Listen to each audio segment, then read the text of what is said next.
Hi, I'm Lindsay with Apartment Guide. Your dog is a great way to meet dog friends. Unless, of course, your dog tends to pass a lot of gas. But how do you go about finding dog friends? Be aware of people around you when you walk your dog. You never know who you're going to meet when you're outside together, so be alert, make eye contact, and see who's interesting. Make a little conversation. Dog talk is easy, and compliments always work. You can also inquire about age, weight, or sex, and we mean of the dog. Think about your timing. When are people walking dogs in your neighborhood? Stick to a schedule to see the same folks repeatedly, or mix it up to meet a variety of neighbors. Change your route. Change where you normally walk in order to run into a wider variety of potential dog friends. Go to dog parks and events. Don't forget about the most natural places to meet dog people.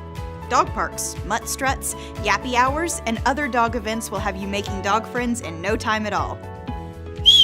Let's go, Max!